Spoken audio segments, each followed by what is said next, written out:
Hi friends, నమస్తే. ఈరోజు వీడియోలో నేను చికెన్ నూడిల్స్ చేశాను. మనం రోడ్ సైడ్ బండి మీద అమ్ముతారు కదా, సేమ్ అలాగే ఎలా చేసుకోవాలో నేను అక్కడ అడిగి తెలుసుకుని నేను మీకోసం చేశాను. అలాగే ఇది పిల్లలు కూడా చాలా ఇష్టంగా తింటారు. బయట ఫుడ్స్ కన్నా మన ఇంట్లో చేసి పెట్టినట్టయితే వాళ్ళు కూడా చాలా ఎంజాయ్ చేస్తారు. చూడండి, చాలా పొడి పొడిగా చాలా బాగా చేసుకోవచ్చు. ఒకసారి ఇంట్లో మనకి అన్నీ ఇంట్లో ఉన్న వాటితోనే చేసుకోవచ్చు ఫ్రెండ్స్. ఇప్పుడు దీన్ని ఎలా చేసుకోవాలో చూద్దాం. నేను ఇక్కడ 1/2 కిలో బోన్లెస్ చికెన్ తీసుకున్నాను. ఇది మంచిగా నిమ్మరసం సాల్ట్ వేసుకుని కడిగి ఇలాగా దీంట్లో ఇప్పుడు మనం ఒక 1/2 టీ స్పూన్ పెప్పర్ పౌడర్, అలాగే 1/2 టీ స్పూన్ సాల్ట్, ఒక 1/2 టీ స్పూన్ వరకు soya sauce, 1 spoon vinegar, 1 spoon వరకు కార్న్ఫ్లోర్. నేను ఫుడ్ కలర్ వేసాను ఫ్రెండ్స్. కొంచెం అది ఆప్షనల్, మీకు ఇష్టమైతే వేసుకోండి, లేకపోతే స్కిప్ చేయొచ్చు. వీటన్నిటిని ఒకసారి ఇలాగా మంచిగా ఇలాగ కలుపుకోండి. ఇలా కలుపుకున్న తర్వాత దీని మీద మూత పెట్టి ఒక అరగంట సేపు దీన్ని నానబెట్టుకోండి. అలాగే ఇప్పుడు నేను నూడిల్స్ని బాయిల్ చేసుకోవడానికి ఒక 3/4 లీటరు ఇలాగా రోలింగ్ బాయిల్ అవ్వాలి వాటరు. తర్వాత దీంట్లో నేను ఇలాగా ఇవి ప్యాకెట్స్ కింద దొరుకుతాయి కదా, దీంట్లో ఒక 2 తీసుకున్నాను నేను. తీసుకుని వీటిని ఇలాగా ఇవి చాలా తొందరగా బాయిల్ అయిపోతాయి ఫ్రెండ్స్. చూడండి, ఒకసారి దీన్ని ఇలాగా కలుపుకోండి. ఇలా కలిపిన తర్వాత చూడండి, అన్నిటినీ ఇలాగ విడదీయాలి. ఇలా విడదీసిన తర్వాత వీటిని ఒకసారి మనం ఉడికిందో లేదో కూడా చెక్ చేసుకోవచ్చు. ఒక 5 నిమిషాలు అయితే మంచిగా బాయిల్ అయిపోతాయి. కొంచెం ఒక 1/2 టీ స్పూన్ వరకు సాల్ట్ వేసుకుని ఇలాగ ఉడికించుకోండి. బాగా ఉడికినట్టయితే చిమిడినట్టు కింద అయిపోతాయి. కొంచెం ఇలాగ మనం కట్ చేస్తే కట్ అయ్యేలా ఉండాలి. ఇప్పుడు మనం ఇలా స్టైనర్ తీసుకొని ఇందులో వేసి కొంచెం చన్నీళ్ళు వేసినట్టయితే మనకి పొడి పొడిగా వస్తాయి. అలాగే ఒక ప్యాన్ పెట్టుకుని ఇందులో ఒక 3 స్పూన్ల వరకు ఆయిల్ వేసుకుని మనం మ్యారినేట్ చేసుకున్న చికెన్ వేసుకుని ఒకసారి దీన్ని ఇలాగా పెట్టుకున్న తర్వాత ఒక నిమిషం వరకు దీన్ని కదపకుండా ఇలాగ ఫ్రై చేసుకోండి. చూడండి, లో ఫ్లేమ్లో పెట్టుకుని మనం ఫ్రై చేసుకున్నట్టయితే ఆయిల్లో చక్కగా ఫ్రై అవుతాయి.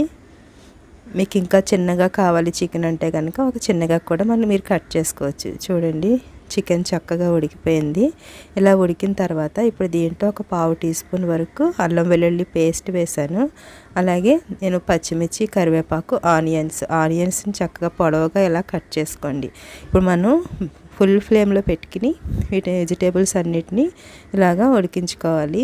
చూడండి, తొందరగానే ఉడికిపోతాయి. క్యారెట్, క్యాబేజీ, అలాగే క్యాప్సికమ్ కూడా వేసుకుని ఒకసారి ఇలాగా టాస్ చేసుకుంటూ కలుపుకోవాలి.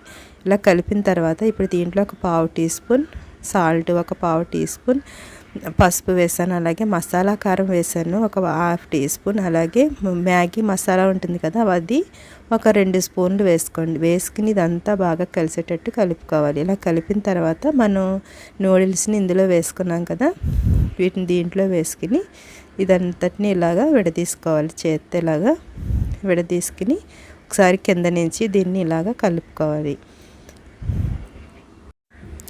ఇలాగ కింద నుంచి ఇలాగ కలుపుకోవాలి. ఇలాగ మనం ఫుల్ ఫ్లేమ్లో పెట్టుకునే కలుపుకోండి ఫ్రెండ్స్. చూడండి, కొంచెం ఆవిరి వచ్చినట్టు కింద అనిపిస్తుంది మనది. అలాగే ఇలా ఫోర్క్ ఉంటుంది కదా, దాంతో ఇలాగా కింద నుంచి ఇలా కలిపినట్టయితే మొత్తం మంచిగా కలుస్తుంది.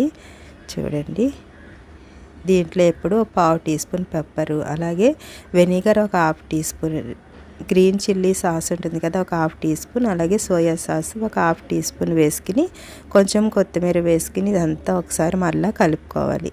మనకి సేమ్ బండి మీద అమ్మితే ఎలా ఉంటుందో అదే టేస్ట్ ఉంటుంది.